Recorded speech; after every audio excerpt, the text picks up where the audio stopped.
नमस्कार प्रणाम मेरे प्यारे दोस्तों।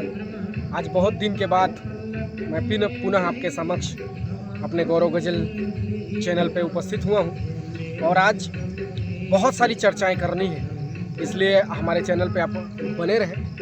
तो मैं आपको सबसे पहले बताना चाहूँगा कि आज जिस टॉपिक पे हमारे चर्चा होनी है वो हमारे प्रतापपुर के बहुचर्चित नाम है, जो अपना नाम बहुत कमाया है, अपने कर्मों से नाम कमाया है, जिसको परिचय का कोई मोहताज तो नहीं है, परंतु मुझे इस पर एक लाइन ज़रूर याद आती है। मैं आपको उस लाइन से संबोधित करते हुए मैं उनकी ओर लेकर के आपको चलता हूँ, जिन्होंने अपनी राजनीति को काफ़ी छोटे से और आज बहुत कद को काफ़ी ऊंचा कर दिया है। दोस्तों, मैं आपको बताना चाहूँगा, इसलिए मैं सीधा उसके लिए दो शब्द ज़रूर बोलना चाहूँगा।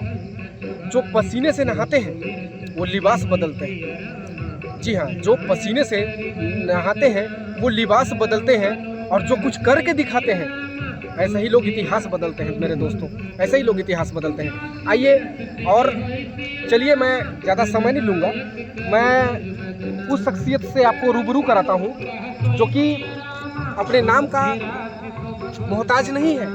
प्रतापपुर के लिए उन्होंने बहुत कुछ किया है, सारे फील्ड में उन्होंने किया है। कोई ज़रूरत नहीं है कि सिर्फ राजनीतिक में, लेकिन प्रतापपुर के इतिहास में देखा जाए तो उन्होंने अपना हर क्षेत्र में अपना सहयोग दिया है।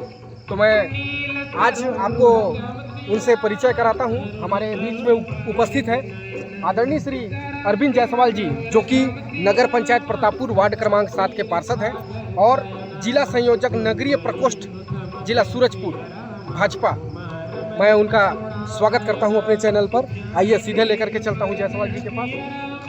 जायसवाल जी नमस्कार, आपका बहुत बहुत स्वागत है हमारे गौरव गज़ल चैनल पर।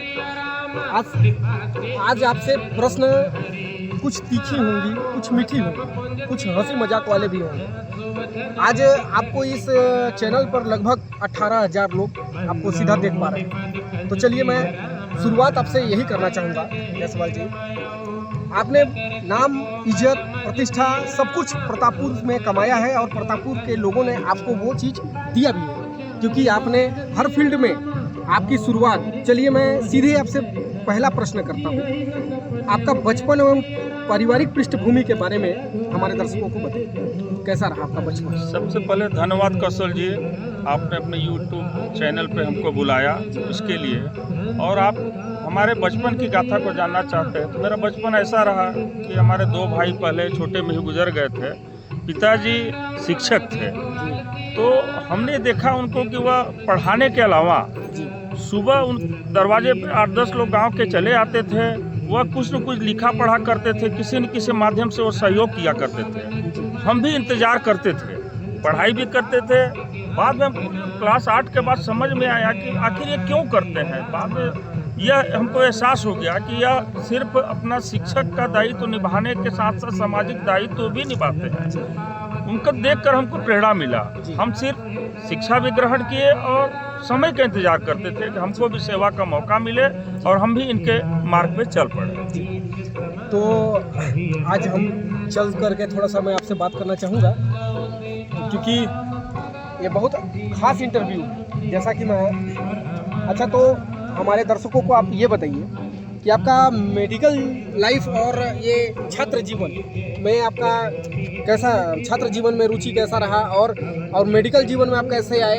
ये देखिए, छात्र जीवन में जब हम शिक्षा ग्रहण कर रहे थे तब से भी हमको एक समाज में कार्य करें, हम ऐसा कार्य करें जो समाज से जुड़ा हुआ है, शुरू से हमारी सोच रही है। गवर्नमेंट सर्वेंट के रूप में काम करने का कभी हमने मंशा नहीं बनाया। हर काम समाज से जुड़ा हुआ हो और वह कार्य सेवा के माध्यम के रूप में हो, इसलिए हमने स्वास्थ्य को जोड़ा। क्योंकि स्वास्थ्य ठीक है, पैसा इससे हम अर्जित करते जरूर हैं इस व्यवसाय में आकर, लेकिन यह एक सेवा का माध्यम भी होता है। अब याद कीजिए कोरोना काल को, कोरोना काल में जब दरवाज़ा बंद करके लोग सोया करते थे, घर में आराम करते थे, उनको हिदायत मिलता था कि भाई आप बाहर ना निकले, तब भी हम लोगों ने प्रॉपर सेवा देते रहा, अपनी ज़िंदगी के साथ खेल कर एहतियात बरतते हुए किया।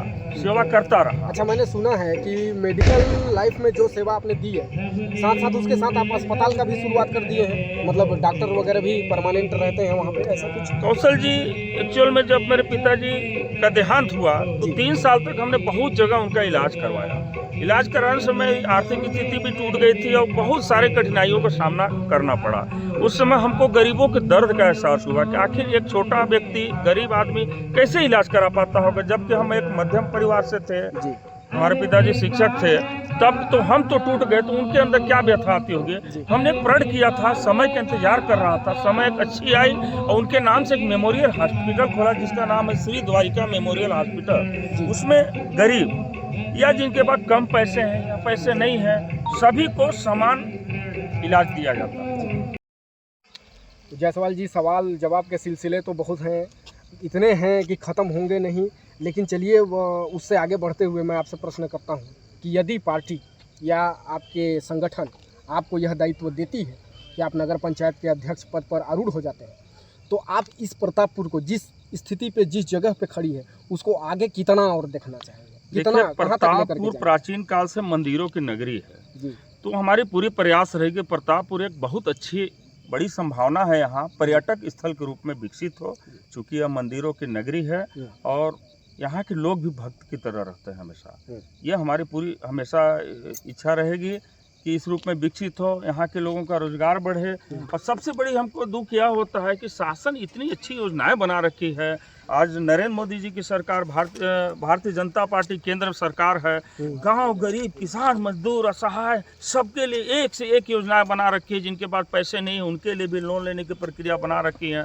इसके बाद भी यह विपक्ष सरकार जब तक रही है नहीं लाभ उठा पाए, लेकिन अब जब सरकार आ गई है तो बहुत सारी योजनाओं का लाभ उनको डायरेक्ट मिलने लगा है। जैसे एक बहुत अच्छी योजना थी मकान बनाने की योजना, प्रधानमंत्री आवास योजना कांग्रेस सरकार में रोक के रखी थी। आज बीजेपी आते ही 8 लाख मकानों की स्वीकृति एक साथ दे दी और क्रमशः मकान बनना चालू हो गया है। इस तरह से जितने भी इनके काम हो रहे हैं, अब हमारे विधायक को देख लीजिए, प्रतापपुर विधायक शकुंतला मैडम आते हमारे चंदौरा रोड का काम चालू हो गया। अभी हमारे यहाँ मुख्यमंत्री का दौरा हो गया, 1 साल नहीं हुआ, मतलब पहले कहाँ 5 साल 10 साल मुख्यमंत्री देखने को मिलते थे, 1 साल कार्यकाल का नहीं हुआ, मुख्यमंत्री का क्षेत्र में दौरा हो गया। लेकिन मैं अभी इसी पर रोकता हूँ। आप चंदौरा रोड पर बात किए, चंदौरा रोड जहाँ तक मुझे जानकारी है कि ये चंदौरा रोड तो आपकी स्वीकृति कांग्रेस के सरकार में ही हो गई थी, उस बीच में चुनाव पड़ गया था, तो इसके कारण वो रोड बन नहीं पाया। और जिसको टेंडर दिया गया था वो ठेकेदार भाग गया था, उसको आधा अधूरा छोड़ करके, तो दूसरा ठेकेदार उसको टेंडर लिया है, उसके बाद उसका निर्माण कार्य चल रहा है। मतलब उसकी स्वीकृति तो हमारे जो है उस समय हमारे छत्तीसगढ़ में कांग्रेस की सरकार थी, तो इसको आप किसे श्रेय देंगे? आप भाजपा को दे रहे हैं कि कांग्रेस को दे रहे हैं? काम न करने के बहुत सारे बहाने होते हैं, देश आजाद बहुत पहले हो चुका है, आपको ही पता है। तो अब कागज में अगर रोड को बनाया जाए, ठीक, चलिए मैं मान लेता हूँ कि आपके भारतीय जनता पार्टी की सरकार उसको बनवा रही है, चलिए हम मान लेते हैं, लेकिन हमारे कॉलेज रोड का स्थिति भी आप देख लीजिए। हाँ, उसकी क्या, उस पर क्यों नहीं कार्य? उसके लिए हम लोगों ने विधायक महोदय से बहुत जल्दी, उन्होंने बोला है इसका निराकरण करेंगे, हो सके तो बहुत ही जल्दी यह डामरीकरण हो जाएगा, क्योंकि उससे धूल आ रहा है, वो हमको भी दिख रहा है। तो यह हम लोग अवगत, संगठन हमारा अवगत करा दिया है, जिला से लेकर हमारे विधायक तक को, और वो बोले हैं बहुत जल्दी इसकी व्यवस्था कर देंगे। और पिछली चुनाव में मैं एक आपका भाषण सुना था जायसवाल जी कि हमारी सरकार बनेगी, मतलब नगर पंचायत में अगर आपकी सरकार बनेगी, तो एक आपका भाषण था कि हर वार्ड में हम शिकायत पेटी रखवाएंगे। बिल्कुल सही। और 15 वार्ड में हम शिकायत पेटी रखवाएंगे, जिससे आप सत्ते में आरूढ़ भी हुए, आपकी भाजपा की सरकार नगर पंचायत में बनी उसी में, लेकिन अभी तक वो शिकायत पेटी करीब 10 साल बीत गया, लेकिन अभी तक नहीं लगा। नहीं, उसी के पहल करने के बाद उसका यह रहा कि शिकायत पेटी को हर वार्ड में, चूंकि यहाँ पे कर्मचारियों का अभाव है, हम लोगों ने कर्मचारियों का मांग भी किया है, क्योंकि पेटी रखने से कुछ नहीं होगा, वहाँ पे शिकायतों को कलेक्ट करके लाने के लिए भी आदमी होना चाहिए। तो इस अभाव के कारण वहाँ रजिस्टर पंजी बिल्कुल रखी गई है।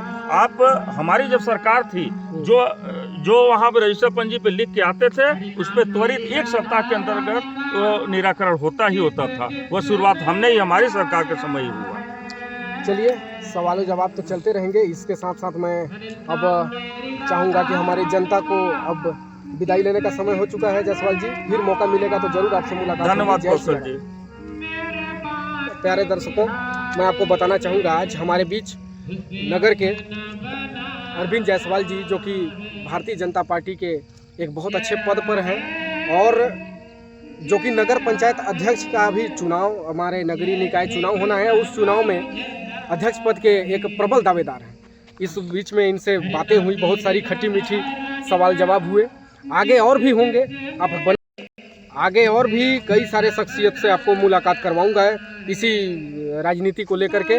तो हमारे साथ बने रहिएगा। बहुत बहुत आभार, धन्यवाद, प्रणाम। आ चुकी है शख्सियत।